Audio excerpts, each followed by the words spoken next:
여러분 안녕하십니까? 뉴스투데이 제주입니다. 하천 교량공사를 둘러싼 공무원과 건설업계의 유착관계, 이른바 관피아 의혹이 실체를 드러내고 있습니다. 전현직 공무원들이 브로커 역할까지 하면서 7억 원대의 뇌물을 주고받았다는 검찰의 수사 결과가 나왔습니다. 보도에 홍수현 기자입니다. 상판이 물결이 일듯 불룩 솟은 교량. 평평해야 할 인도에는 비만 오면 물이 흥건하게 고입니다. 본 교량은 그 소슴치가 설계할 때 좀 과다하게 좀 계산이 돼서 외형적으로 지금 그 위로 많이 올라와 있는 상태입니다. 특수공법이라며 55억 원이 투입됐지만 결국 부실공사로 드러난 교량 공사에는 전현직 공무원들의 비리가 깔려 있었습니다. 지난 2011년 이후 제주시청 건설부서에 근무했던 공무원 5명은 건설업체 운영자인 강모 씨로부터 현금과 차량을 받거나 주택을 싸게 분양받았습니다. 전직 공무원 2명도 퇴임 후 해당 업체 대표를 맡아 청탁을 알선하거나 뇌물수수 사실을 폭로하겠다며 후배들을 협박해 돈을 뜯어냈습니다. 이들이 해당 업체의 공법과 자재가 선정될 수 있게 도와주는 등의 대가로 챙긴 뇌물은 7억 1천여만 원어치. 검찰은 전현직 공무원 7명을 뇌물수수와 직권남용 혐의로, 건설업체 운영자 강모 씨를 뇌물 공여와 사문서 위조 혐의로 구속 기소했습니다. 말단 하위직부터 고위 공무원에 이르기까지 그 업무계통 선상에 있는 일련의 공무원들이 전부 금품 로비에 연루됨으로써 공무 수행에 대한 감시나 통제 시스템이 제대로 작동할 수 없는, 검찰은 연루자들이 부정 취득한 수익을 모두 환수하도록 하고 다른 관급 공사에 대해서도 수사를 확대할 방침입니다. MBC 뉴스 홍수현입니다. 이낙연 국무총리 후보자가 제주 4.3 사건은 우리 현대사의 큰 비극 중 하나였다고 말했습니다. 이낙연 후보자는 어제 국회에서 열린 인사청문회에서 제주 4.3 사건과 관련해 진상이 어느 정도 밝혀지고 명예가 회복돼 대통령이 기념식에 참석하게 된 것은 큰 발전이라 생각한다고 덧붙였습니다. 또 4.3 사건 피해자들의 추가 신고 여부에 대해서도 긍정적으로 답변했습니다. 내년 지방선거를 앞두고 현안으로 떠오른 행정체제 개편을 놓고 도민공청회가 열렸습니다.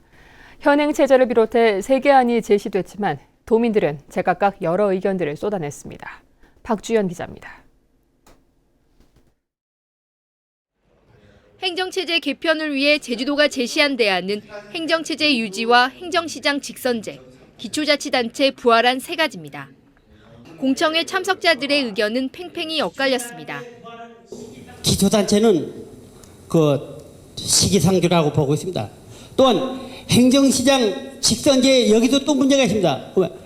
정치인들은 표를 먹고 사는 사람입니다. 진짜 구자, 우도면 이런 도서까지 아주 시장님이 진짜 무슨 일 있으면 빨리빨리 갈 수 있게끔 2개 양계 행정실을 법인격이 있는 시장 직선제와 아울러 기초의회까지 구성할 수 있는 법인격이 있는 기초단체를 부활을 해야 되지. 읍면동장 직선제를 도입하고 행정구역을 바꿔야 한다는 의견도 나왔습니다. 읍면동장 직선제를 통해 가지고 읍면동 주민자치 실질화 시대를 우리 제주도가 롤모델로 만들어가야 되지 않겠나 싶어집니다. 이게 시는 조금 바람직스럽지 않다라는 생각이 듭니다. 해서 제주도 산하에 4개 시군 체제가 안 되더라도 3개 시가 형성될 수 있는, 제주도는 앞으로 전문가 토론회를 거쳐 다음 달 말까지 최종 권고안을 마련할 방침이지만 3가지 대안에 대한 찬반 의견이 팽팽해 논란이 예상됩니다. MBC 뉴스 박주연입니다. 최근 마라도 하수 처리장이 고장나면서 50톤이 넘는 하수가 바다로 유출됐는데요. 외딴 섬에 있는 하수 처리 시설들은 관리가 허술한 데다 사고가 나도 곧바로 대처할 방법이 없어 대책이 필요해 보입니다. 김항석 기자입니다. 마라도 간이하수 처리장에서 흘러나온 폐수는 모두 51톤. 1시간에 3-4톤씩 15시간 동안이나 하수가 유출됐습니다. 섬 안에는 기계를 점검하거나 수리할 인력이 전혀 없기 때문입니다. 주민들은 눈앞에서 하수가 흘러나오는 걸 보면서도 관리업체 직원이 배를 타고 올 때까지 기다릴 수밖에 없었습니다. 정화가 전혀 되지 않고 그냥 그 오염된 물이 계속 나와가지고 지금 이게 그냥 여기서만 고여 있는 게 아니고 이게 바다로 다 또 흘러가거든요. 현재 마라도를 비롯한 서귀포시 지역 소규모 하수처리 시설 19곳은 업체 한 곳에서 모두 관리하고 있습니다. 광주광역시에 본사가 있는 업체가 입찰해서 선정된 뒤 제주에서 직원 1명을 채용해 점검을 맡기고 있습니다. 특히 고장이 났는지 자동으로 알려주는 모니터링 시스템이 없어 직원이 직접 방문하거나 신고가 들어와야만 이상이 있는지 알 수 있습니다. 사람이 없어도 운영이 되게끔 만들어놓은 그런 식격에서 시스템이거든요. 여기는 일주일에 한 번 무조건 들어오게끔 돼 있습니다. 제주도 상하수도본부는 마라도에 이번 주말까지 직원들을 보내 고장 원인을 파악하기로 했고 해경은 관리업체 관계자들을 불러 과실 여부를 조사할 계획입니다. MBC 뉴스 김항섭입니다. 중국에서 발생한 대규모 괭생이 모자반 덩어리들이 제주 연안으로 유입될 것으로 보입니다. 국립수산과학원은 동중국해 북부와 제주 서남부 해역에서 폭 2에서 5m에 이르는 괭생이 모자반 덩어리들이 수 킬로미터의 띠를 이루고 있는 것을 확인했다고 밝혔습니다. 수산과학원은 괭생이 모자반이 남서풍을 타고 제주 북서부 해안에 접근할 것으로 예상했는데 제주에서는 이달 들어 이미 680톤이 수거됐습니다. 자동차 수리 비용을 둘러싼 정비업계와 삼성화재의 갈등이 6개월 넘게 이어지고 있는데요. 급기야 도내 정비업체들이 대거 삼성화재와 계약을 해지하면서 운전자들의 불만과 피해가 쌓이고 있습니다. 이소연 기자가 취재했습니다. 교차로를 통과하던 택시가 갑자기 멈춰섰습니다. 나란히 달리던 차량이 갑자기 차로를 바꿔 택시를 들이받은 겁니다. 피해자인 택시기사는 보험회사에 사고를 접수한 뒤 자동차 정비업체에 수리를 맡겼습니다. 그런데 가해 차량 보험사인 삼성화재가 지급한 보험금은 공업사에 지불한 수리 비용보다 10만 원이나 적었습니다. 차액은 고스란히 피해자인 택시기사가 부담했습니다. 저가 현찰로 가서 계산해주고 삼성에 가니까 그 돈에서 또 까고 주는 게 자기는 삼성 기준이라고 하면서 그럼 억울하면은 법으로 하라고. 이 같은 문제가 발생한 건 정비 수가 인상폭을 둘러싼 삼성화재와 정비업체의 갈등 때문. 임금 인상률을 반영하라는 정비업계의 인상 요구가 지나치다며 삼성화재가 거부하고 있기 때문입니다. 7년 전의 요금을 그대로 적용을 해서 정비 공장에서는 받으라. 이거를 어느 한 공업사를 인상하다 보면 전체적으로 다 확산이 되고 그렇게 되면 자동차 보험의 인상용이 되기 때문에 도내 자동차 정비업체 59곳이 삼성화재와 계약을 모두 해지하면서 운전자들은 정비업체에 먼저 수리 비용을 지불한 뒤 삼성화재의 보험금을 청구하는 불편을 겪고 있습니다. 삼성화재와 정비업체 간의 갈등이 장기화되면서 애꿎은 운전자만 피해를 보고 있습니다. MBC 뉴스 이소연입니다. 도로변에 심어진 단팔수가 말라 죽은 원인은 파이토플라스마균에 의한 위황병 때문인 것으로 밝혀졌습니다. 제주도는 고사 현상을 보이는 단팔수의 유전자를 분석한 결과 식물의 양분과 수분 통로를 막는 세균인 파이토플라스마가 검출됐다고 밝혔습니다. 제주에서는 지난 2013년부터 단팔수 200여 그루가 말라 죽었는데 제주도는 고사 원인에 맞게 방제 작업을 벌이겠다고 밝혔습니다.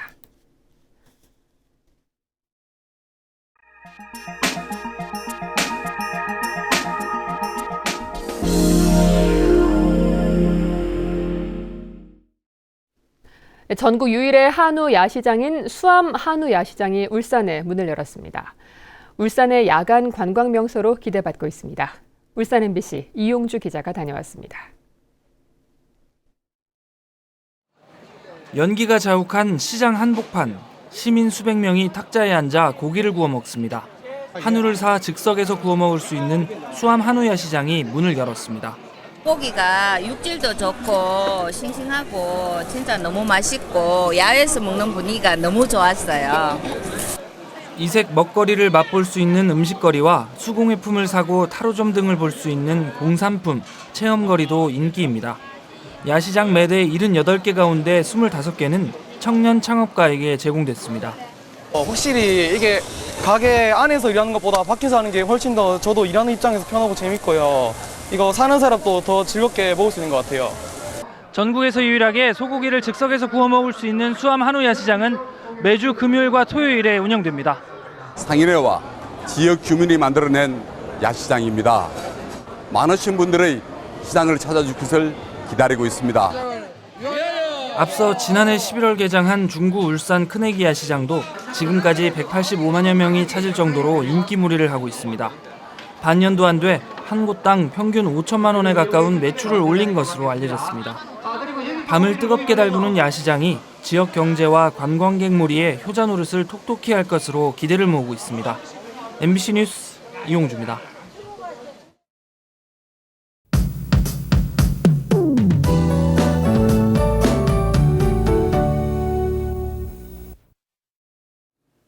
네, 오늘 아침 맑고 쾌청한 날씨를 보이고 있습니다. 기온은 어제와 비슷하게 출발하고 있는데요. 낮 최고 기온은 어제보다 3도가량 더 오르면서 남동부 지역으로는 조금 더운 날씨가 예상됩니다. 한편 오늘도 미세먼지 걱정 없이 바깥 활동하기 무난하겠는데요. 하지만 낮과 밤의 기온차가 큰 만큼 나오실 땐 큰 일교차에 대비한 옷차림 하셔야겠고요. 강하게 내리쬐는 자외선에도 주의하셔야겠습니다. 다음은 자세한 지역별 날씨입니다. 네, 출근길 북부 지역의 기온 19도 내외로 평년보다 조금 높은 모습인데요. 낮에는 고온 현상 없이 예년 이맘때 기온을 유지하겠습니다. 서부 지역도 맑은 날씨 속에 어제와 비슷한 기온을 보이겠고요. 남부 지역은 낮 기온이 26도까지 오르면서 한낮에는 반소매 차림도 무난하겠습니다. 네, 동부 지역의 기온은 18도 내외로 출발해서 25도 안팎까지 오르겠습니다. 이 시각 현재 산간 지역에는 간간히 구름만 지나면서 가시거리는 5km 이상으로 트여있는 모습이고요. 섬 지역은 종일 22도 내외의 기온을 오르내리겠습니다. 네, 당분간 해상에는 천문조에 의해 바닷물의 높이가 높은 만큼 만조시 침수 피해 없도록 유의하셔야겠고요. 현재 청주공항을 포함한 일부 남부 지역에는 안개가 깔려있는 상황입니다. 네, 당분간 대체로 맑은 가운데 기온은 꾸준히 오를 것으로 전망됩니다. 날씨였습니다. 오늘 새벽 5시 20분쯤 제주시 아라 일동의 한 도로에 세워진 1톤 트럭에서 불이 나 화물칸 일부를 태운 뒤 15분 만에 진화됐습니다. 화재 당시 트럭 안에 아무도 없어 인명피해는 없었고 소방당국은 푸드트럭으로 사용하기 위해 개조한 화물칸에서 불이 시작된 것으로 보고 정확한 화재 원인을 조사하고 있습니다. 제주 동부경찰서는 주택에 침입해 금품을 훔치려 한 혐의로 50살 이모 씨를 붙잡아 조사하고 있습니다. 이 씨는 지난 21일 새벽 0시 반쯤 제주시 1도 2동 한 주택에 침입해 현금 30여만 원이 든 가방을 들고 나오다 발각되자 가방을 버린 채 도주한 혐의를 받고 있습니다. 국토교통부가 제주 제2공항 전략환경영향평가 용역을 실시한다고 공고했습니다. 국토부는 이번 용역에서 자연과 생활환경 등 제2공항의 입지 타당성을 검토하고 안개 일수 등 기상자료와 천연동굴 현황을 조사해 환경보전 대책을 수립하겠다고 밝혔습니다. 국토부는 다음 달 12일에 입찰을 통해 업체를 선정한 뒤 오는 7월부터 1년 동안 용역을 진행할 예정입니다. 사유재산권 행사에 제약을 받아왔던 제주공항 주변 일부 지역이 공항구역에서 해제됐습니다. 제주지방항공청은 제주시 도두동과 이호동, 용담동의 사유지 6만 4천 제곱미터를 공항구역에서 해제했습니다. 항공청은 재산권 제약에 따른 지속적인 민원을 해소하기 위해 앞으로 확장 계획이 없는 공항구역을 일부 해제했다고 밝혔습니다. 지난 22일 제주시 건입동에서 발생한 용천수 누출 사고와 관련해 제주도 상하수도본부가 상수관로 재점검에 나섭니다. 제주도 상하수도본부는 금산수원지에서 사라봉 정수장까지 3.3km를 탐색해 누수 여부를 확인하고 관로가 철거된 부분에는 새로운 관을 설치하기로 했습니다. 상하수도본부는 일부 상수관로가 철거된 사실을 모른 채 10년 만에 수원지를 재가동했다. 땅속에서 물이 치솟으면서 도로가 파손됐습니다. 제주농협이 올해산 보리 7,800여 톤을 수매합니다. 농협은 맥주보리 1등급의 목표 수매 가격을 지난해와 같은 5만 원으로 정했는데 차액인 40kg 포대당 8,000원은 제주도가 보전합니다. 제주농협은 지난해 작황 부진으로 계획보다 4,000톤 적은 6,000톤을 수매했는데 올해는 계약 물량 모두 수매할 수 있을 것으로 예상됩니다.